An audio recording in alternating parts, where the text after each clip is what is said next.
Então aqui o trecho que a gente vai estudar hoje e aprender mais é no capítulo 12, do verso 9 até o verso 21. E antes da gente fazer a leitura do texto, eu peço que você acompanhe aí o título do nosso sermão. Um título bem pequeno, bem menor, né, para um trecho bem maior. Na semana passada lemos trechos menores com títulos maiores, né? Bem, o tema do nosso sermão, o título é Amor Sincero. Vamos falar juntos? 1, 2, 3 e já, vai! Amor sincero. E agora sim, vamos ler o texto. Eu leio, os irmãos acompanham. O texto vai estar na tela também. O amor deve ser sincero. Odeiem o que é mal. Apeguem-se ao que é bom. Dediquem-se uns aos outros com amor fraternal. Prefiram dar honra aos outros mais do que a si próprios. Nunca lhes falte o zelo. Sejam fervorosos no espírito. Sirvam ao Senhor. Alegrem-se na esperança. Sejam pacientes na tribulação. Perseverem na oração. Compartilhem o que vocês têm com os santos em suas necessidades. Pratiquem a hospitalidade. Abençoem aqueles que os perseguem. Abençoem e não os amaldiçoem. Alegrem-se com os que se alegram. Chorem com os que choram. Tenham uma mesma atitude uns para com os outros. Não sejam orgulhosos, mas estejam dispostos a associar-se a pessoas de posição inferior. Não sejam sábios aos seus próprios olhos. Não retribuam a ninguém mal por mal. Procurem fazer o que é correto aos olhos de todos. Façam todo o possível para viver em paz com todos. Amados, nunca procurem vingar-se, mas deixem com Deus a ira, pois está escrito: minha é a vingança, eu retribuirei, diz o Senhor. Pelo contrário, se seu inimigo tiver fome, dele de comer, se tiver sede, dele de beber. Fazendo isso, você amontoará brasas vivas sobre a cabeça dele. Não se deixem vencer pelo mal, mas vençam o mal com o bem. Essa é a palavra do Senhor para nós nessa noite. Graças a Deus. Vamos orar?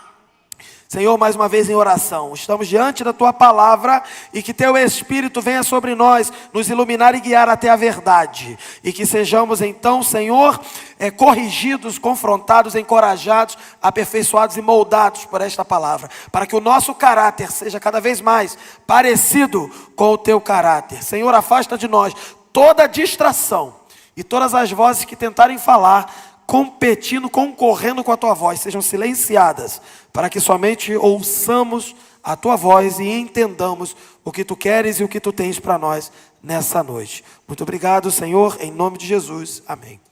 Nós sabemos, irmãos, que a carta de Paulo aos Romanos é uma carta muito importante, temos estudado ela já há quase 2 anos. Se chegarmos até setembro na carta de Paulo aos Romanos, nós completaremos 2 anos estudando a carta. E, irmãos, nós sabemos que a carta ela é dividida em alguns assuntos. Ela tem 2 grandes divisões. A primeira grande divisão, do capítulo 1 até o capítulo 11, que é a parte teológica. Porque Paulo, quando escreve, ele sempre primeiro dá a base teórica e teológica, para depois, na segunda metade onde nós estamos, do capítulo 12 em diante até o 16, a parte prática, colocar em prática aquilo que aprendemos, aquilo que recebemos de forma teórica. Essa é a divisão maior da carta de Paulo aos Romanos. O objetivo dele, ao escrever sua carta, é esclarecer alguns mal entendidos ali que estavam acontecendo em relação ao seu ministério. Então ele apresenta de forma bem detalhada, a carta mais detalhada de Paulo, inclusive, a carta mais extensa, para justamente os romanos ali, a igreja de Roma, que era composta de judeus e gentios na região de Roma, para eles poderem verem que o evangelho que Paulo pregava era um evangelho verdadeiro. E além de estabelecer resolver esse problema de confusão ali, de mal entendido em relação a ele, Paulo também tinha o objetivo de estabelecer na igreja de Roma, passar um tempo com eles, orar com eles, caminhar com eles e depois estabelecer ali uma base missionária para que ele pudesse ser enviado para a região onde ele queria fazer uma viagem missionária para pregar o evangelho, na Espanha. Então essa carta ela foi dividida, subdividida, aquela primeira seção que é teológica, ela foi subdividida, né, do capítulo 1 até o capítulo 3, num tema que mostra a depravação total, a necessidade que o ser humano tinha de salvação. Todo ser humano, seja ele judeu, grego ou qualquer outra nacionalidade, todo ser humano ele estava condenado por causa do pecado. E depois, no finalzinho do capítulo 3 até o capítulo 5, ali Paulo apresenta a solução para o pecado, que é a justificação pela fé, a fé em Jesus Cristo na sua obra salvadora na cruz do Calvário. E depois então desse trecho até o capítulo 5, vem o capítulo 6, do capítulo 6 até o capítulo 8, Paulo ali, ele vai trabalhar a necessidade que todo crente que já está em Cristo e já não tem mais nenhuma condenação, a necessidade que todo crente tem de ter uma vida de coerência com aquela salvação, uma vida no Espírito, santificação. Aí Paulo vai trabalhar e vai ensinar sobre a santificação e mostrar a luta que há contra o pecado e a vitória que há naquele que já é nova criatura e é a habitação do Espírito Santo e é conduzido então para viver uma vida de obediência. Até o capítulo 8 é isso. No capítulo 9 até o capítulo 11, terminando essa grande sessão, Paulo ele vai então apresentar que Deus é soberano na eleição para a salvação do seu povo, e Ele que escolhe, Ele é o dono, Ele não nos deve nada, e nós não devemos exigir nada e confrontar nada acerca da parte de Deus, porque Deus é dono e sabe o que escolhe. E Paulo usa exemplos do Velho Testamento para mostrar a soberania de Deus na eleição, ainda que não haja um esvaziamento da responsabilidade humana. E Paulo também mostra que o ser humano é responsável por sua escolha, seja então para a obediência a Deus ou também para a rejeição. E aí Paulo fala de Israel, que Israel rejeitou o Senhor endurece o coração, mas ainda assim Israel rejeita o Senhor. E tudo isso tinha um propósito revelado no capítulo 11, de que a queda e o tropeço de Israel traria para nós, que não somos de Israel, que nós somos os gentios, os outros povos, traria para nós a plenitude da salvação. E depois Paulo vai dizer que não abandonaria Israel.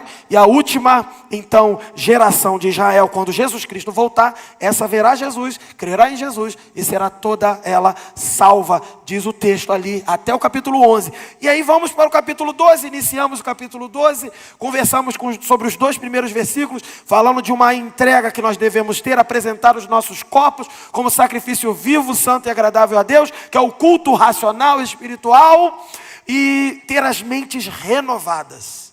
Fazer isso de tal forma que as nossas mentes, fruto de mentes renovadas. E depois, na semana passada, conversamos sobre o versículo 3 até o 8. E ali nós podemos perceber que Paulo reforça a importância e mostra que a igreja é um corpo. A igreja funciona com membros. E a igreja que funciona com membros, ela é dotada de capacidades do Espírito Santo, dons. E ali então podemos conversar com vocês e aprender mais que a igreja é formada de pessoas salvas, redimidas, que são dotadas de dons espirituais para servir e nunca para serem servidos. E agora estamos diante desse grande trecho que nós lemos do versículo 9 até o versículo 21, que Paulo continua a nos ensinar a viver. Como viver, como colocar em prática tanta coisa boa que ele já trouxe do Evangelho para os romanos ali e também para nós aqui.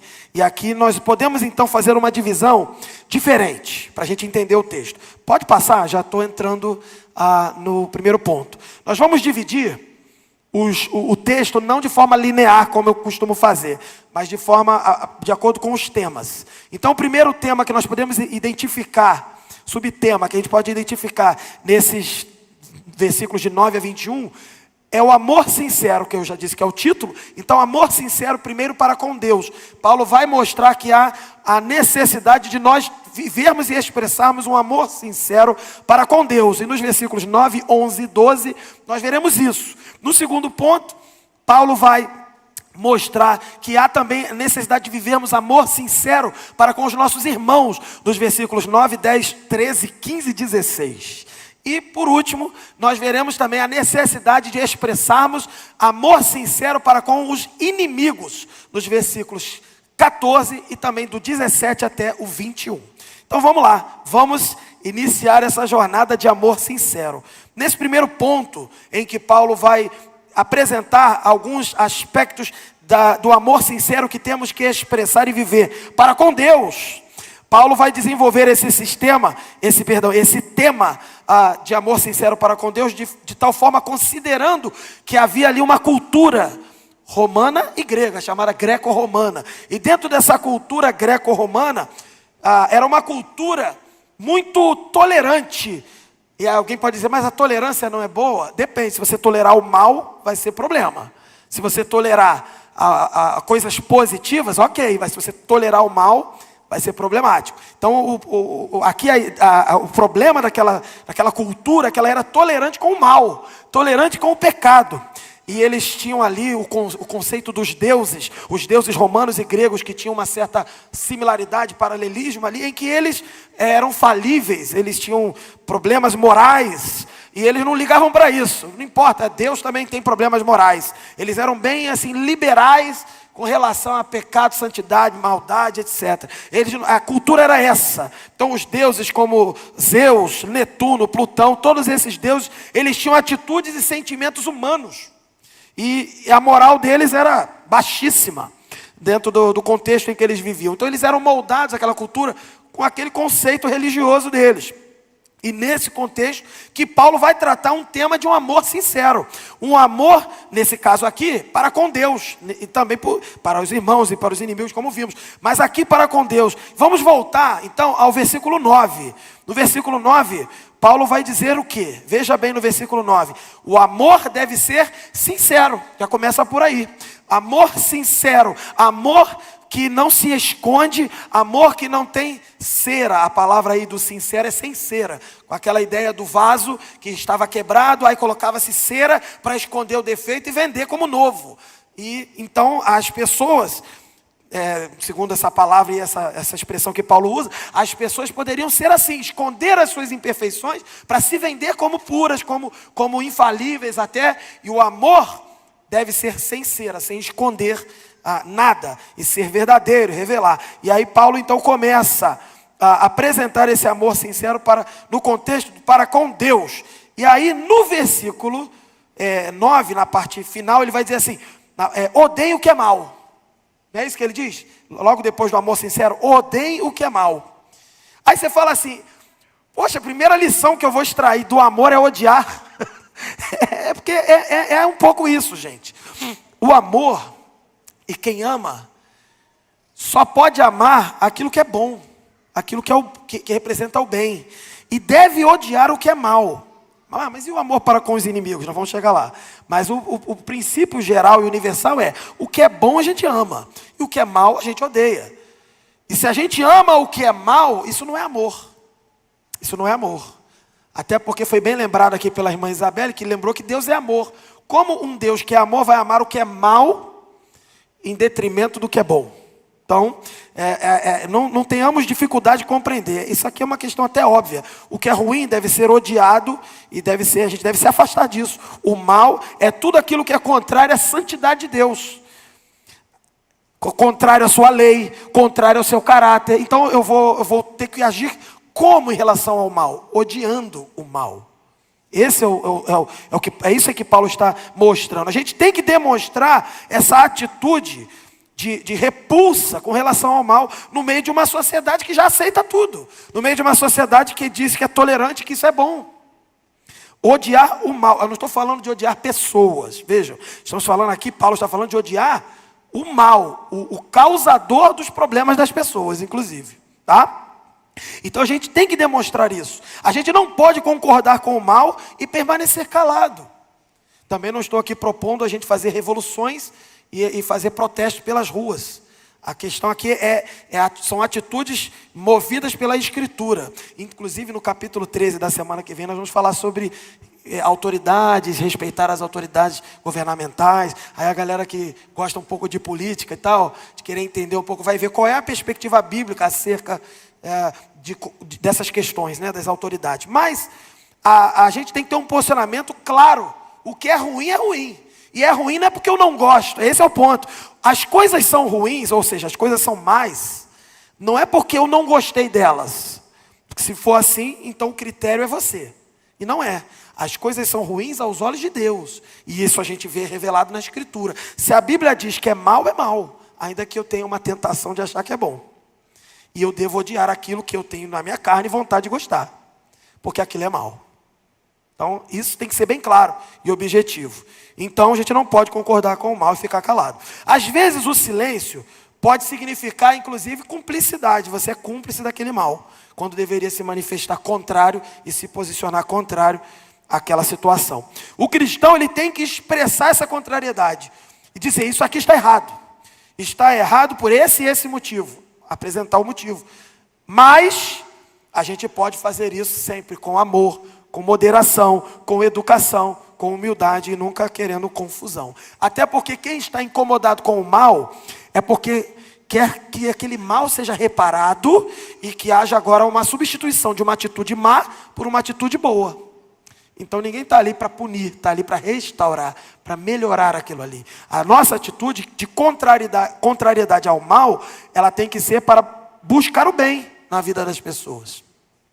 E é assim que deve ser. Então, simultaneamente, Paulo vai falar de odiar o mal, mas ele também vai continuar. Continua no versículo aí. Apeguem-se ao que é bom. Não é ficar apenas odiando o mal e ignorando o bem. É odiando o mal para dar lugar e substituir onde havia mal, as coisas boas, ao bem. E o que seria esse bem ou o que é bom? O apegar-se aqui ao bem significa não somente você reconhecer que uma coisa está certa, mas também se apegar a ela e segui-la de forma fiel. Então como que você vai identificar que aquilo é bom? O que a escritura disser que é bom, você vai identificar que é bom e vai seguir e apoiar e se apegar e se envolver com o que é bom. Não é apenas identificar aquilo ali que é bom, é se envolver com o bem. Se envolver, fazer parte da sua vida. Não basta só detestar o mal. Você tem que também grudar no bem. Praticar esse bem, segui-lo como regra de vida. Isso é demonstrar amor a Deus. Aí a gente lembra daquele versículo também de Romanos, né? Todas as coisas cooperam para o bem daqueles que amam a Deus. A gente viu isso lá em Romanos 8. Sim, todas as coisas cooperam para o bem. Que bem é esse? É eu ficar bem? É eu me sentir bem? É eu gostar do que está acontecendo? Não necessariamente. Lembra quando a gente estudou isso? O bem ali é a vontade de Deus, que a gente aprende no capítulo 12 no início, que é boa, perfeita e agradável. E a gente só pode experimentar essa boa, perfeita e agradável se a gente apresentar os nossos corpos como culto racional, não é isso? Sacrifício vivo, né? Fruto de uma mente que transformada, renovada. Transformai-vos pela renovação da vossa mente. Então, aí você vai identificar a boa, perfeita e agradável vontade de Deus. É isso que está no texto. E esse mesmo capítulo então está dizendo, apegue-se ao que é bom. Você sabe o que é bom. Você está ligado ao que é bom. Você está experimentando o que é bom. Não é uma coisa aleatória que apareceu ali. Você sabe, você convive com o que é bom. Você está vivendo a vontade boa, perfeita e agradável de Deus. Também a gente deve demonstrar amor pelo Senhor, amor sincero, quando a gente segue o que Paulo está dizendo no verso 11. Veja o verso 11 na parte B. Nunca lhes falte o zelo. Zelo é uma prova de amor a Deus. Amor sincero. O que é zelo? Zelo, em última análise, é cuidado. É cuidado, é estar atento, é tratar como que aquilo que seja precioso. E aqui o texto está dizendo, nunca lhes falte o zelo. E ele vai continuar, sejam fervorosos no Espírito, sirvam ao Senhor. Então não faltar o zelo para quê? Para se dedicar ao Senhor. Você está, aí a gente lembrando do texto da semana passada, uma igreja que serve ao Senhor, que tem dons, deve servir e nunca se negar de servir, vimos isso. E aí você vai fazer as coisas como? Não, é para Deus, tá? Aí, como é que você vai fazer? Gente, não leva mal o que eu estou fazendo, eu não estudei, eu não me preparei, eu não treinei, eu não ensaiei. Mas não liga não, é para Deus, Deus perdoa. É assim que Paulo está dizendo para a gente fazer as coisas? Não, é para ter zelo. Se é para Deus, a exigência é maior do que para qualquer outro lugar. Você se prepara para uma prova para tirar 10. Você se prepara para uma carreira para ter a melhor carreira. Você se prepara para um concurso. Você se prepara para um trabalho, para tantas coisas. E nem considera que as coisas que você faz lá fora também tem que ser dedicadas a Deus. E você se prepara assim porque elas são para você. E quando lá fora também deveria ser para Deus. Mas aqui que é tão claro que é para Deus, aí você faz de qualquer jeito. É isso que Paulo está querendo nos lembrar. Nunca nos falte o zelo. Se é para Deus, e tudo o que você faz na sua vida, aqui dentro ou lá fora, é para Deus, não pode faltar o zelo. Você tem que ser o melhor para quê? Para ganhar a disputa no concurso? Não, você tem que se esforçar para ser o melhor para a glória de Deus. Porque você ama o seu Deus. E você vai revelar e expressar esse Deus na vida das pessoas. E por causa desse amor sincero, as pessoas serão alcançadas. Amém? E aí Paulo continua ainda, eu falei já no verso 11, né? E aí já no verso 12, Paulo vai dizer: alegrem-se na esperança, sejam pacientes na tribulação, perseverem na oração. E Paulo então apresenta 3 mandamentos. E todos esses mandamentos estão bem conectados e ligados ao relacionamento de amor sincero que a gente tem que ter com Deus. O primeiro mandamento que a gente vê aqui é: se você ama a Deus, você vai se regozijar, ficar alegre, feliz nas promessas dele. Até porque, o que é mais importante? Eu ficar apegado à promessa de que eu vou passar numa prova, num concurso que eu estou estudando, que prometeram um emprego para mim, ou numa promessa que vem de Deus? É essa que você tem que se regozijar. E se você fica feliz com as promessas de Deus, sabendo que Ele vai cumpri-las no tempo perfeito, você então está expressando aqui amor por Deus. Então, esse primeiro mandamentozinho que aparece aqui: alegrem-se na esperança. O Senhor é a nossa esperança. Qual é a nossa esperança? Qual é a razão da nossa esperança que Pedro vai falar nas suas cartas? A razão da nossa esperança, da qual nós devemos estar prontos para apresentá-la para qualquer pessoa, é que Jesus venceu a morte e voltará para consumar a história e eliminar o sofrimento que ainda está nesse mundo, para vivermos uma vida de alegria eterna na presença dele, e que já experimentamos pela fé hoje. É isso que você deve ter no seu coração. Ah, mas eu estou passando por luta. Sim, mas alegre-se na esperança. Mas eu preciso chorar. Vamos chorar, aqui está escrito para chorar também. Mas alegre-se na esperança, porque a alegria do Senhor, a nossa força é. O outro mandamento aqui nesse versículo é: sejam pacientes na tribulação. O que é ser paciente na tribulação? Haja paciência. A tribulação, luta, dificuldade, sofrimento. Acabei aqui de citar: pô, pastor, você não sabe, eu estou passando em luta. Então, seja, por causa da esperança, seja paciente na tribulação. No mundo, Jesus falou: no mundo tereis aflições, mas tem de bom ânimo, eu venci o mundo. Paciência na tribulação significa 2 coisas: perseverar até o final, não retroceder, não desistir. E significa também, paciência aqui, significa não murmurar, não reclamar, porque você tem motivos para glorificar, e pouquíssimos ou quase nenhum, se comparado ao que está prometido para você. 0 motivo para reclamar. E o último mandamento que a gente vê aqui nesse versículo, a parte final do verso 12: perseverem na oração. Ou seja, tudo isso a gente consegue expressar, ou seja, esses 2 primeiros mandamentos aqui, de se alegrar, né, nas promessas do Senhor, e de ser paciente na tribulação. A gente só consegue viver isso se a gente estiver fazendo a dieta correta. Qual é a dieta do cristão? Leitura da palavra, oração, comunhão. Comunhão com Deus e com os irmãos. Essa é a dieta do cristão. Essa é a alimentação do cristão.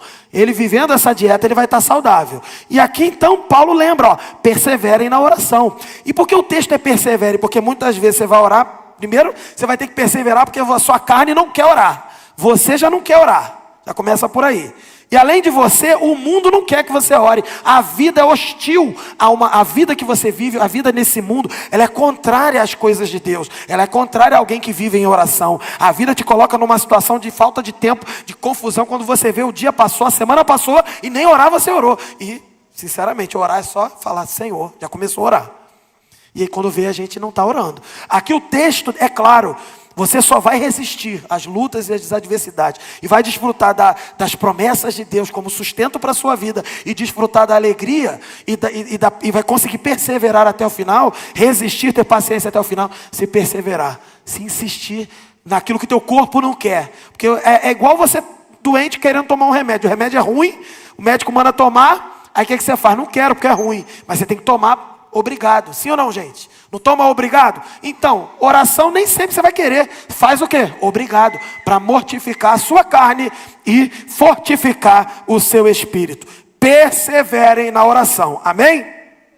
Então o ponto é, não pare de orar. Seja perseverante, porque é importante. Porque por meio da oração você vai conseguir a paciência que é preciso ter na tribulação e a alegria. Segundo ponto, olha aí o segundo ponto. Agora é amor sincero, não apenas para Deus, em primeiro lugar e prioridade para com Deus, mas agora como consequência de um amor que você tem para com Deus. E isso a gente vê em outros textos da Bíblia. 1 João vai nos ensinar que para a gente amar o nosso irmão, a gente só pode amar o nosso irmão se amar a Deus. E amar a Deus, sabe o que é? Não é ficar jogando beijinho para o céu, dizendo que Deus é lindo, fazendo poesia, cantando louvor, fazendo coisa linda, bonita aqui não. Amar a Deus, resumindo ali em João, é obedecer os seus mandamentos. Quem obedece os mandamentos do Senhor, esse ama a Deus. E porque ama a Deus é capacitado para amar o seu irmão. E Jesus ensinou a amar o irmão como Ele amou. Então é amar como alguém que morre pelo irmão. Eu tenho um sermão que eu preguei, na verdade 3, no início do ano, que é uma sequência de formas de amar, e amar o irmão, amar a Deus. Então depois você dá uma passeada no canal da igreja ou no meu canal pessoal, você vai encontrar nos vídeos do início do ano, esses sermões que mostram isso. É isso que eu estou falando aqui de forma resumida. Mas aqui, na carta de Paulo aos Romanos, Paulo também vai mostrar que é importante amar os irmãos, nos versos 9, 10, 13, 15, 16, a primeira parte. Então vamos lá. Aqui no verso 9, ainda, voltando para o verso 9, ele diz assim: o amor deve ser sincero, que eu já li, e esse amor que é sincero tem que ser demonstrado no versículo 10. Ele vai continuar assim, ó: dediquem-se uns aos outros com amor fraternal. Eu não sei se todas as versões estão com a mesma expressão, mas aqui a ideia é de amor entre irmãos, porque ele vai dizer que a igreja, no capítulo 12, no início, do 3 até o 8, ele vai falar que a igreja é um corpo. Ele faz a comparação da igreja como se fosse o corpo humano, ele faz essa figura, essa alegoria, e agora ele vai fazer uma outra alegoria, de que a igreja é uma família. E ela é composta não só de membros, o corpo composto de membros, agora é uma família composta de quê? De irmãos. É isso que está dizendo aqui. Então, o amor sincero aqui implica em dedicarmos uns aos outros com amor de irmão. Então eu tenho que olhar para o meu irmãozinho em Cristo aqui e entender que ele é da minha família. Que família? A família mais importante, que não é a de sangue da nossa casa, mas é a do outro sangue, o sangue do Cordeiro, que foi derramado por mim e por você. Amém? Então, dedique-se uns aos outros com amor fraternal. E na sequência, ele continua dizendo assim: prefiram, já que você vai se dedicar assim, com amor fraternal, prefiram dar honra aos outros mais do que a si próprios. Aí começa a apertar o calo, né? Porque amar o seu irmão não é também falar que ele é bonitinho, que ele é lindo, que você gosta dele. Amar o seu irmão é agir. Agir numa hora em que você quer algo para você e você vai deixar para que o seu irmão receba primeiro. É uma figura bem simples. Você queria tanto aquele cargo na igreja, mas você sabe que você não tem chamado para isso. Está só enrolando todo mundo. E quem tem chamado é outro. Deixa o outro irmãozinho lá participar. Deixa ele se envolver com aquela... Às vezes ele nem sabe, você que vai ajudá-lo a receber aquele cargo ou participar daquela programação. A gente quer espaço, a gente quer aparecer, às vezes a gente quer tanta coisa. E Deus nos chama para a gente diminuir, né? Não é isso que João Batista nos ensinou? Diminuir para que Cristo cresça. E aqui então, prefiram dar honra aos outros mais do que a si próprios. Ainda que você ache que seja justo e que tenha direito a alguma coisa, nós não temos direito a nada. Deus não nos deve nada. Nós é que devemos adoração eterna, gratidão eterna ao Senhor. É lembrado o texto do versículo 3, que a gente leu semana passada, em que Paulo ali vai dizer que ninguém deve ter um conceito mais elevado do que deve ser. E pelo contrário, ter um conceito equilibrado, moderado acerca de si mesmo. E se você está cumprindo isso, você chega nessa parte: eu entendi o que é dar honra para o meu irmão. É eu não achar que eu sou mais do que ele, e eu me colocar sempre inferior e dando a prioridade ao meu irmão.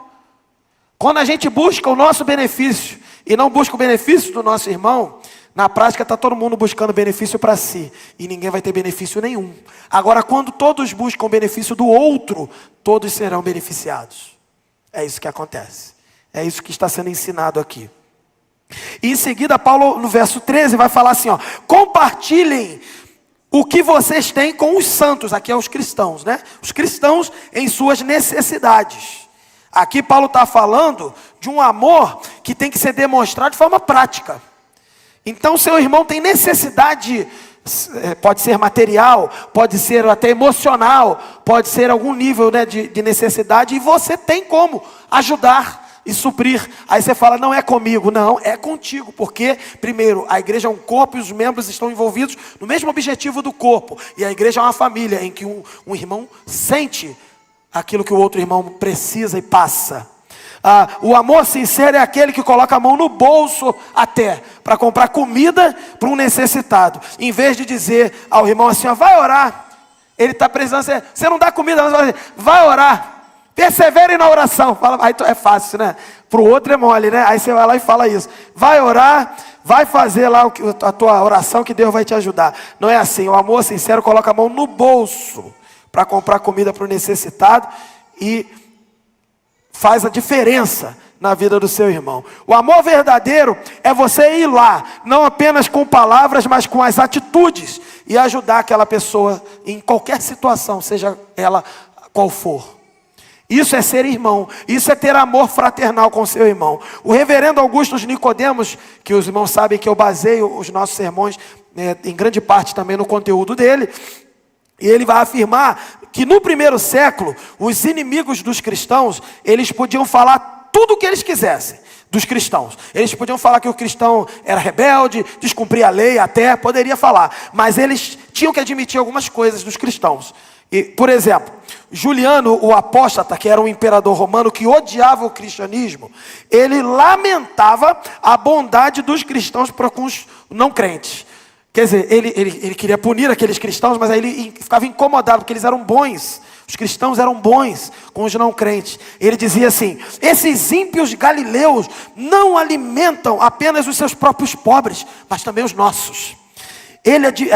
Aqui o texto que eu pesquisei diz o seguinte, que esse imperador, ele admitia que os cristãos cuidavam não somente dos pobres da igreja, mas também cuidavam dos filhos dos não crentes. E isso constrangia, incomodava os próprios inimigos, os próprios perseguidores do cristianismo tinham que admitir isso. Isso que é uma igreja, que aí lembra de Atos 2, uma igreja que caía na graça do povo. Uma igreja que cai na graça do povo, não é uma igreja que prega a bandeira da tolerância, da mentira aí fora, não é essa bandeira aí não.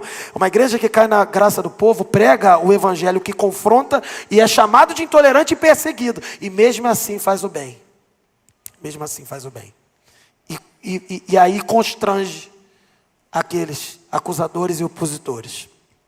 O versículo 13 diz assim: pratiquem a hospitalidade. Isso também é ato de amor. É preciso entender o contexto da época. Na época não tinha hotel, na época não tinha pousada, na época não tinha esses troços aí, Airbnb, sei lá o que.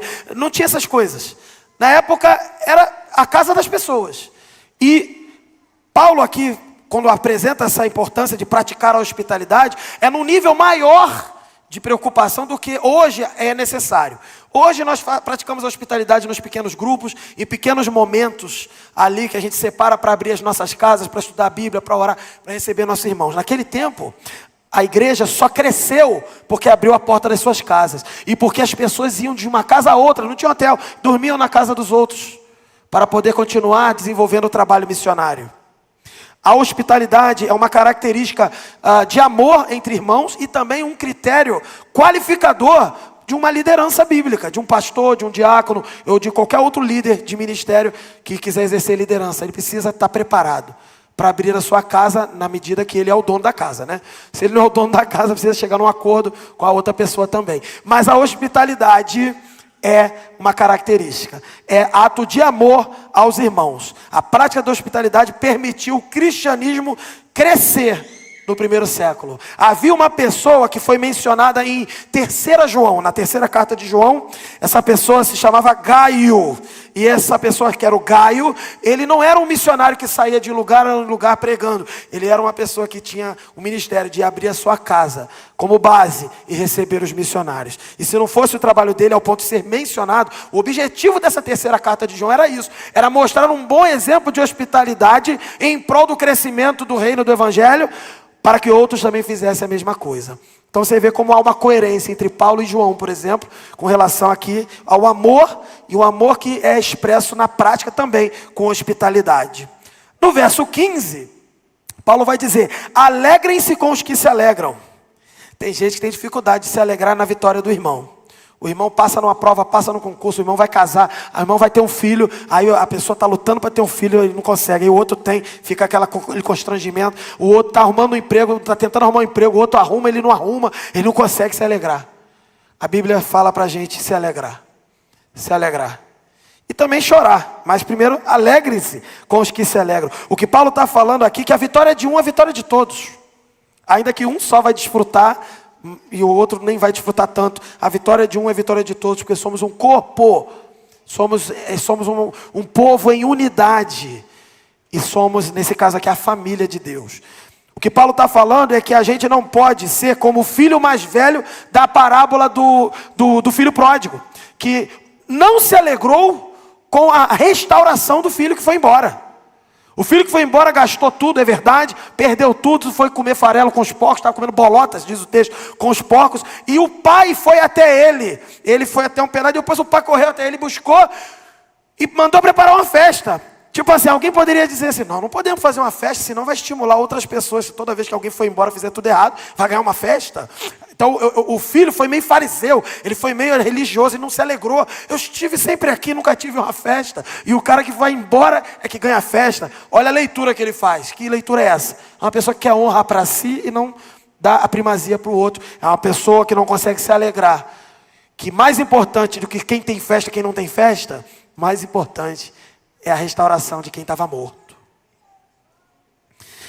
Isso aqui, queridos, alegrar-se com o sucesso dos outros é prova de amor. As pessoas, às vezes, elas não se alegram, ficam com inveja, é verdade. E fazendo isso, elas acabam atraindo para si também problemas e consequências espirituais. É prova de amor o cristão se alegrar com aqueles que estão felizes por alguma vitória, por alguma conquista. Da mesma forma, então, agora Paulo vai escrever, continuando o texto: se eu tenho que me alegrar, eu também tenho que o quê? Chorar. E ele vai dizer: chore com os que choram. Se havia motivos de alegria nos cristãos, e havia sim, naquele tempo de perseguição havia muito motivo também para chorar. Motivos de tristeza. Havia doenças, havia dificuldades financeiras, privações, havia o choro das perseguições, havia separação de famílias, prisão e outras dificuldades. Era necessário também, por prova de amor, por amor, chorar com os nossos irmãos. Uma igreja chora com o seu irmão. O irmão chora com o seu irmão. Os irmãos, então, eles deveriam estar atentos, sensíveis à necessidade, ao choro, à tristeza dos outros. Assim como Jesus. É a única vez que Jesus é mencionado chorando, né? Ele é mencionado chorando com os irmãos. Ele não chora por si, ele não chora por outras questões, ele chora pelos irmãos. Chora com e pelos e com os irmãos. E é um exemplo para nós. Devemos chorar com os nossos irmãos. Ele chorou quando o amigo dele, Lázaro, morreu. Chorou pela morte de um amigo. Chorou pela tristeza de uma família, das irmãs ali que eram amigas também. E a gente deve chorar. Há tempo de plantar, tempo de colher, tempo de sorrir. E também tempo de chorar. Há tempos que é necessário chorar. Porque se você quiser chorar no tempo de alegria, ou seja, tendo inveja com o teu irmão, vai dar problema. E se você quiser sorrir no dia de chorar, também vai dar problema. O dia de chorar é para chorar. Mas nunca perder a confiança no Senhor, porque a gente deve perseverar até o final, amém? Então, amar de forma sincera, sem fingimento, é você sinceramente se comover com o sofrimento do outro e chorar com ele, em vez de criticar. Ele pode estar sofrendo algo que ele procurou para si mesmo, causou a si mesmo, é verdade. Vai precisar de uma correção em algum momento. Mas primeiro ele está chorando porque está doendo. Vamos ajudar e vamos chorar. Aqui, então, antes de criticar e condenar, a gente deve se identificar com o nosso irmão e entender que ele erra e você também erra.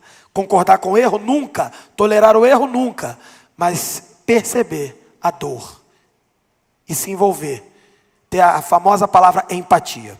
Em seguida, aqui, veja no verso 16. Paulo vai dizer: tenham a mesma atitude uns para com os outros. Isso tudo para ter amor entre irmãos.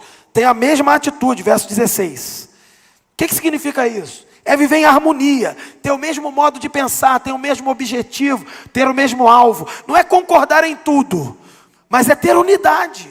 É saber, nós servimos ao mesmo Deus, nós temos o mesmo alvo, o mesmo objetivo, a mesma direção. Mas eu posso ter divergência, ter opinião, mas nós temos a mesma forma de pensar, porque nós queremos chegar no mesmo lugar, que é agradar a Deus, a glória de Deus.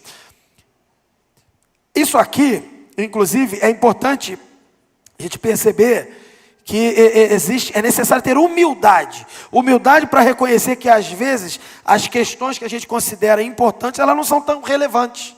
Quando você acha que tudo é importante e quer pleitear cada ponto, cada detalhe, você vai acabar tendo divergências desnecessárias com o seu irmão. Então tenha o mesmo modo de pensar com o seu irmão. Não releve questões menores e faça questão mesmo do que é fundamental: o amor e a obediência ao Senhor. É preciso a gente ceder naquilo que não é importante e procurar viver em torno daquilo que é revelado como fundamental. A palavra de Deus vai mostrar para você e para mim o que é importante, o que é fundamental. E o que não for, ele escolhe amarelo, eu escolho verde, está tudo bem. E se ele quer verde, eu fico verde também. Se ele quer amarelo, eu fico amarelo. Não tem problema. O mais importante é não abrir mão do que é fundamental, a essência da nossa fé. Ainda no verso 16, Paulo vai dizer: não sejam orgulhosos, mas estejam dispostos a associar-se com pessoas de posição inferior. Essa parte aqui tem duas formas de interpretar e ninguém sabe a melhor. Então, a primeira, vou mostrar aqui para vocês, a primeira forma de interpretar isso, pode ser que Paulo esteja dizendo assim: aceite cumprir tarefas humildes, ser solidário com as pessoas, aquelas tarefas que são consideradas dos menos abastados, dos menos estudados. Você também pode participar dessas atividades. Então, por exemplo, varrer, carregar uma cadeira, que eu falei semana passada, ajudar a virar uma laje na casa do teu irmão. Tudo isso são atividades que alguns podem considerar inferiores até. Mas você, então, não tenha problema com isso. Não seja orgulhoso, pode se associar a esse tipo de situação. E uma outra forma de interpretar é que Paulo pode estar dizendo que a gente deve ser solidário com pessoas humildes. Mostrar que a gente tem interesse pelas pessoas e não basear o nosso interesse no status que ela apresenta, seja social, financeiro. Tiago também vai falar algo nesse sentido, né? Que a gente não tem que valorizar as pessoas pelas posses, pelos recursos, mas valorizar as pessoas porque elas são amadas do Senhor e nós devemos amá-las também. De uma forma ou de outra, a interpretação aqui nos leva a uma posição que nós devemos ter, de humildade em relação aos nossos irmãos. Percebem isso aqui? Amém? Então Paulo, ele termina o que estava dizendo em relação ao amor sincero com relação aos irmãos, resumindo o que a gente falou aqui dos irmãos, é dar honra aos nossos irmãos, antes de termos honra, é procurar o bem, é compartilhar a necessidade deles, é praticar a hospitalidade, a gente se alegrar e chorar com eles, aceitar as pessoas, independente da origem delas, e não se achar melhor que os outros. Tudo isso faz parte do amor que caracteriza a igreja. Esse é o verdadeiro amor que eu creio que vivemos nesse lugar, na primeira igreja batista de Campo Grande, e a gente expressa também na Juventude DNA. E para terminar, o amor sincero para com os inimigos. A gente viu aqui que o amor sincero para com Deus e os irmãos é importante. Mas agora nós vamos ver algo um pouco difícil às vezes, que é amar o inimigo. Olha que Paulo vai dizer no verso 14. Abençoe aqueles que os perseguem. Aí ele repete.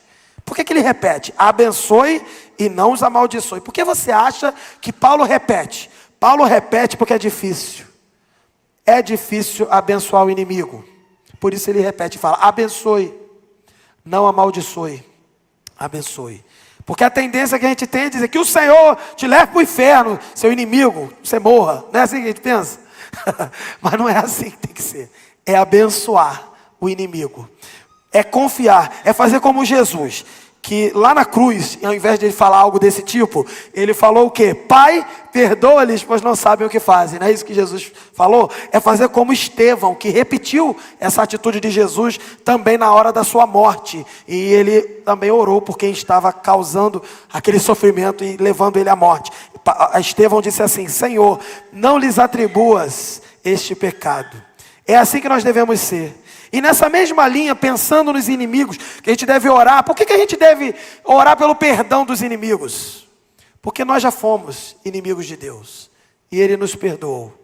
E aquelas pessoas só fazem o que fazem, não é nada pessoal. Jesus já nos ensinou isso. Nós somos perseguidos por causa da nossa fidelidade a Jesus. Mas a raiva que as pessoas têm não é de nós. É de Jesus. Elas perseguem a Jesus. E no dia que Jesus se revelar e transformar seu coração, elas vão amá-las como nós também. Nós não somos diferentes desses inimigos que eventualmente nos causam dano. Hoje somos porque temos Jesus e porque tivemos a oportunidade. Mas se tivéssemos a mesma oportunidade de fazer o que elas fazem, provavelmente faríamos a mesma coisa. A gente precisa ter humildade e reconhecer isso, quem nós somos, e saber que por nossa conta não escolheríamos Deus. Mas Ele nos escolheu. E porque Ele nos escolheu, ore para a salvação dos inimigos. Melhor do que a punição e a condenação será sempre a salvação. E aqui na mesma linha, então, verso 17 diz assim: não retribuam o mal por mal. Então, se é para amar o inimigo, se é para orar por ele, você não vai causar o mal na vida do teu irmão, devolver o mal que recebeu com o mal. Aqui é o mesmo princípio que já vimos antes. É o princípio do constrangimento. Você vai produzir o bem na vida do teu irmão. Qual é o maior bem que eu e você podemos fazer eu falei irmão, não é irmão, é inimigo. Qual é o maior bem que eu e você podemos fazer na vida de um inimigo, que não é teu irmão, que deseja que você morra? Qual é o maior bem que eu e você podemos fazer? É apresentar Jesus para ele. É claro que o texto vai dizer de necessidades básicas, mas a maior necessidade que qualquer pessoa tem, e o inimigo também, é de Jesus. Não se furte de pregar o evangelho para um inimigo. Às vezes você vai pregar com a vida, às vezes ele vai te ouvir, mas pregue o evangelho, porque é a maior necessidade de qualquer inimigo. Aqui o texto vai dizer: procurem fazer o que é correto aos olhos de todos. Não retribuir o mal com o mal e fazer o que é o correto. Então, segundo os olhos da sociedade, cumpra o seu papel na sociedade. Seja obediente, seja uma pessoa honesta, e não se furte de fazer o bem. E o maior bem é pregar o evangelho. O verso 18: façam todo o possível. Olha o texto interessante. Para viver em paz com todos. Aí vai, tá vendo? Tá vendo aí, pastor? Ó, tem coisa que não dá. Está dizendo: façam todo o possível. Tem coisa que não dá. Eu sei que tem coisa que não dá. Mas quem vai dizer o que não dá não é você, é a palavra. É a palavra. Aqui a ideia é: empenhe-se. Aproveite qualquer ocasião para ter paz com as pessoas que querem guerra com você. Por exemplo, tem um ditado muito famoso: quando um não quer, dois não brigam, não é isso? Agora, se dois quiserem, vai ter briga. Basta um não querer. Quem é que não pode querer? O cristão. O cristão não pode querer guerra. Ele tem que querer paz. Aí o cara vai brigar, ele pode até te bater, você pode se defender. Sai fora, sai de perto. Não vai ter guerra. Vai constranger. Nem sempre é possível, a gente sabe. Por que eu digo que nem sempre é possível? Porque às vezes você vai fazer o bem. Às vezes, você vai fazer o que é certo, justo, honesto, e ainda assim você vai ser xingado, perseguido, criticado, preso, até torturado. É verdade, é a realidade do cristão. E aí como é que faz? Mas dentro do possível, tenha paz com todos. Tem gente que está querendo guerra dizendo que é impossível. Chegou no limite. Não é esse limite. Esse limite aí precisa ter longanimidade, tem que continuar, tem que insistir, tem que perseverar. O limite é isso aqui, ó. É quando a perseguição chegar lá, ó, com a arma na tua cabeça. Aí você não tem o que fazer. Enquanto não tiver nesse nível, tenha paz com todos. É claro então que há um limite, como eu estava falando. Você pode ir até o ponto de ter paz com as pessoas, que a palavra de Deus não vai ser comprometida, transgredida. Vai ter um momento que você vai ver que se eu continuar buscando paz aqui, aí aqui já é pecado da minha parte. Aí você tem que parar. E chegou no limite. Qual vai ser o limite? O limite da obediência. você vai entender que aquela situação vai te levar para uma desobediência. Quando te levar para uma desobediência, você não pode continuar, você tem que ficar na obediência. É aí que você vai saber o ponto certo. Então, se for para comprometer a palavra de Deus ou transgredir lá, aí você está passando do limite. E na mesma linha, no verso 19, Paulo vai dizer: amados, nunca procurem vingar-se, pagar o mal com o mal, mas deixem com Deus a ira. Pois essa ira aí, ira santa, mas uma ira que já vai vir com juízo, com condenação. Você não foi chamado para condenar, você foi chamado para proclamar a salvação. Quem vai condenar é Deus, e Ele sabe quem é e quem não é. Então o que você tem que fazer? Confie que a vingança vem de Deus, a ira vai vir com Deus. Ele diz assim, pois está escrito, Paulo está dizendo: minha é a vingança e eu retribuirei, diz o Senhor. O que Paulo está dizendo aqui é o seguinte, ele está falando do Velho Testamento, Deuteronômio 32, 35, quando Deus vai falar para a nação de Israel assim, ó: a vingança e a recompensa são minhas, lá em Deuteronômio. Paulo está dizendo para a gente não se vingar, para a gente deixar que Deus faça isso. E existem inúmeros casos em que os servos de Deus queriam até se vingar, mas foram impedidos por alguém sensato, alguém que trouxe uma palavra de Deus, impediu. E aí quando impediu, aquela pessoa não foi lá e fez a vingança. E depois, sabe o que aconteceu? Deus foi lá e resolveu. Deus foi lá e puniu a pessoa, ou em outros casos, Deus até restaurou a pessoa. Aí deixa com Deus. Deixa com Deus. A gente não sabe o que é melhor. Então, a afirmação de Paulo é: não se vingue, desde que Deus dê lugar à ira dele, e não dê lugar à sua ira, querendo condenar aquilo que, até porque eu e você não somos deuses para condenar. E Paulo vai continuar mostrando no verso 20, né, as implicações desse amor sem hipocrisia em relação aos inimigos. Pelo contrário, então, está falando do inimigo. Aí ele vai dizer assim: em vez de você se vingar, confie que Deus vai se vingar. Em vez de você fazer, pagar o mal com o mal, veja, confie. E aí pelo contrário, verso 20, se o seu inimigo tiver fome, aí vem as necessidades básicas. Se seu inimigo tiver fome, dele de comer. Se tiver sede, dele de beber. E aí vem uma expressão muito curiosa. O que significa isso? Fazendo isso, ele diz aqui, você amontoará brasas vivas sobre a cabeça dele. Primeiro Paulo está citando Provérbios. Provérbios 25, 21 e 22. Quando está falando de dar de comer, dar de beber, ele está falando disso. E quando ele fala de brasas, ele está dizendo, primeiro, que a gente deve encontrar, se a gente encontrar o nosso inimigo em necessidade, a gente tem que suprir a necessidade, porque ele é um semelhante, ele é a criatura de Deus, e tem a imagem e semelhança de Deus, ainda que corrompida, manchada e ainda escravo do pecado. Mas lembre-se, leve pão, leve comida, leve água, leve bebida, mas leve o evangelho, o pão da vida. E aí, aqui então, né, ele está dizendo isso, para você dar esse alimento, essa necessidade, mas ele vem falar de brasas. O que é essa brasa viva? O que significa isso? Ele está dizendo o seguinte, ele está dizendo que quando você faz o bem na vida do inimigo, e amontoa brasas sobre ele, na cabeça dele, diz aqui o texto, essa ideia de brasas aqui tem duas formas de interpretar. A primeira forma, que você vai acumular, é uma forma de entender isso. Juízo de Deus sobre a cabeça dele, você vai continuar fazendo bem, e aquela pessoa é teu inimigo e quer o teu mal. Aumenta o peso do juízo sobre ele. É uma forma de entender. E a outra forma de entender é que você vai fazer a consciência dele ficar pesada ao ponto de queimar como uma brasa. Não importa qual seja a interpretação. O que importa é que quando você fizer o bem com relação ao seu inimigo, assim, só um parêntese, ele é o seu inimigo, ele quer o teu mal. Você não precisa dar o endereço da sua casa, porque ele vai lá e vai te matar. Não é isso. Se ele é teu inimigo, você não vai dar o endereço da sua casa. Você vai ser bobo. Não é ser bobo, não é ser ingênuo, mas é ser bíblico. Ele precisa de algo e você tem como suprir, é você que vai fazer.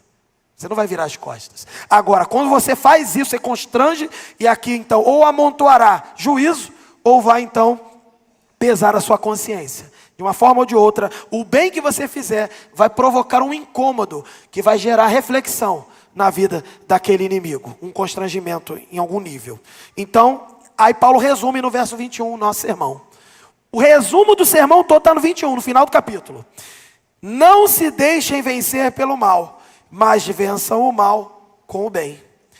Eu comecei falando do bem e do mal e termino falando do bem e do mal. O bem, irmãos, é o instrumento mais poderoso para que os cristãos possam viver e colocar em prática e entrar e enfrentar as perseguições e os desafios da vida, as mentiras e as acusações.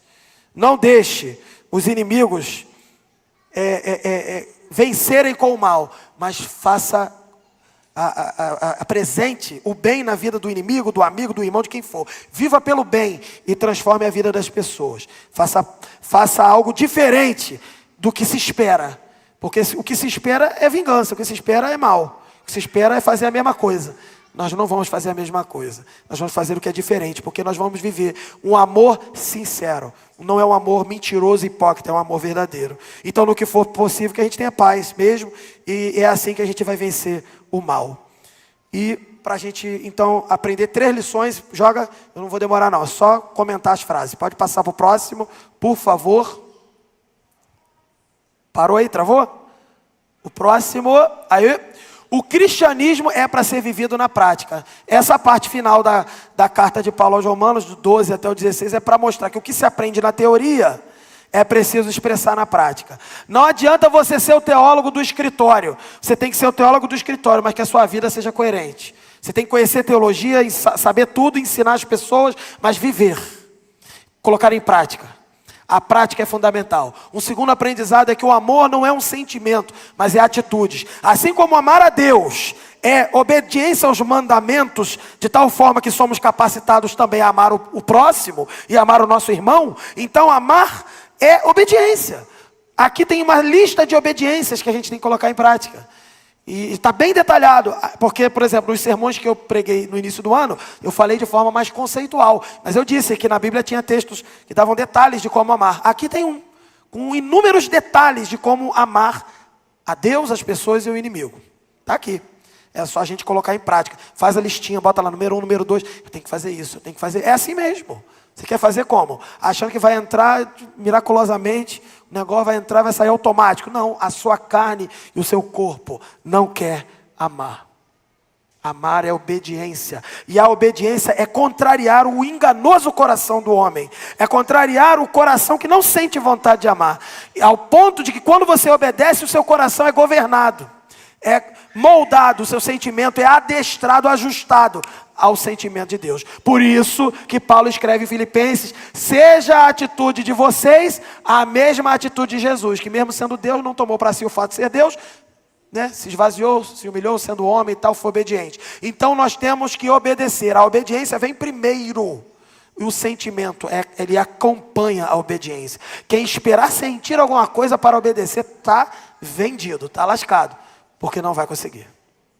Então, é atitude. E o terceiro e último, o amor sincero não vai revidar durante a perseguição. Você não foi chamado para revidar. Gente, eu sou uma pessoa que estou revidando todo mundo. Não é para revidar. Não é para revidar. Não revide durante a perseguição. Sofra o dano e faça isso por amor de Jesus. Jesus disse que a gente deveria, para segui-lo, negar a nós mesmos, não é isso? E tomar a cruz que é para nós, e segui-lo. Então, negue a tua vontade de fazer justiça própria, de pagar o mal com o mal. Siga Jesus, carregue a cruz que foi preparada para você, enquanto alguém que imita os passos de Jesus. Concluindo então, a gente sabe que o cristianismo, não sei se você sabe, mas eu sei, acho que você sabe também, que o cristianismo é a religião mais perseguida do mundo. Os números mostram isso. E sempre foi, na história. E se hoje a gente tem alguma liberdade, não é para a gente pensar que esse é o padrão. Eu estou vivendo num momento de liberdade, o padrão é esse. O padrão da história de 2 milênios de cristianismo não é de liberdade, é de perseguição. E a gente tem que estar preparado para isso. Eu estou vivendo num período melhor. Não sei. Eu não sei. Eu tenho a sensação que a perseguição que a gente vive é disfarçada. É disfarçada para nos confundir. Da gente achar que é livre e fazer tudo errado. Essa é a impressão que eu tenho dos dias atuais. Mas o fato é que se você se sente à vontade, livre, aí melhor ainda. Então você consegue viver essas coisas de forma bem mais clara e tranquila do que quem está na perseguição. Existem pessoas do outro lado do mundo, nesse momento, que estão vivendo perseguições terríveis, iguais às perseguições bíblicas. E elas estão sendo fiéis e muitas vezes melhor do que nós.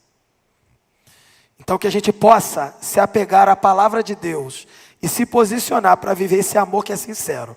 Talvez alguém aqui possa pensar: Senhor, falar com Deus aí, Senhor, eu sei que não sou capaz de viver o que Paulo diz nessa passagem. É verdade, nem eu, nem você, nem ninguém somos. Nós não somos capazes de viver esse padrão.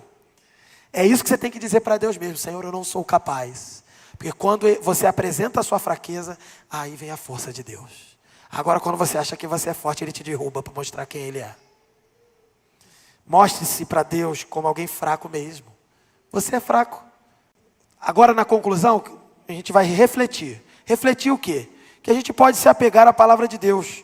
A gente precisa se apegar a essa palavra. A gente precisa se posicionar nesse amor sincero. Você tem que falar para Deus mesmo isso. Fala a verdade: eu não consigo. E diga mais: ninguém consegue. Ninguém consegue. Quando você falar isso para Deus, você vai estar falando a verdadeira declaração que um crente, que alguém que foi alcançado por Deus pode dar. A luz de Jesus, a luz do Senhor, ela brilha sobre nós para duas coisas. Ela brilha primeiro para mostrar como nós somos pecadores, para mostrar como nós estamos sujos e caídos nas trevas. E ela também brilha para nos mostrar o lugar em que o Senhor quer nos colocar. Um lugar de restauração, um lugar de vitória e vida eterna. Se você ouviu essa palavra e não é cristão, e você pode dizer assim: isso aí é para quem é da igreja, eu não sou. Você acompanha esse vídeo, e nesse vídeo você fala: isso não é para mim. Na verdade, o amor é para ser vivido por quem é capacitado para amar. E a palavra de Deus ensina que Deus é amor e capacitou o ser humano para amar. É verdade que talvez você esteja num momento em que amar seja até impossível. Mas dentro de você tem a imagem de Deus. Dentro de você tem uma fagulha de Deus que aponta para o amor. Fale para Jesus hoje: Senhor, eu não quero, na prática eu não quero amar. Meu sentimento é contrário. E eu acho que eu não consigo mesmo. Fala isso. Mas pede para Ele assim: mas eu sei que o Senhor é amor. Que esse amor me alcance. Que esse amor me transforme. Que esse amor me capacite. Que esse amor até mesmo me ressuscite. Se você nunca entregou sua vida para Jesus, entregue-se a esse amor. E se você é cristão, está aqui ouvindo, aprendendo a ser irmão, a amar a Deus, a amar o irmão, a amar o inimigo, ainda é difícil, é complicado. Da mesma forma, a única forma de conseguir amar é reconhecer que não consegue e pedir para aquele que consegue se manifestar na sua vida, para você continuar caminhando com aquela pessoa. Porque é muito fácil caminhar com os que estão à sua volta aí. É aquela que você não engole. É aquela que você pudesse, você matava. Lá no teu íntimo era isso. É essa aí que Deus quer que você ame, para que você seja melhor, para que você seja mais parecido com Jesus. Fale para Jesus, mostre para Ele. Essa lista de boas obras de amor aqui que a gente viu, ela é resultado de misericórdia. É fruto das misericórdias de Deus que Ele teve conosco. Se Paulo está falando para a gente viver isso, é porque em Deus isso é possível. Em Cristo a gente consegue. Então, baseado nessas misericórdias, que a gente possa colocar em prática, com sinceridade, sem fingimento e hipocrisia. Nunca na nossa força. Não confie na sua força. Nunca no poder que vem do amor de Deus, tentando demonstrar alguma coisa, você tentando fazer alguma coisa, mas confie no amor de Deus, nunca na força, mas no poder de Deus, e aí você vai poder demonstrar esse amor que também foi revelado na cruz do Calvário, por meio de Jesus. Enquanto a gente está cantando essa canção, eu vou abrir a oportunidade para uma oração.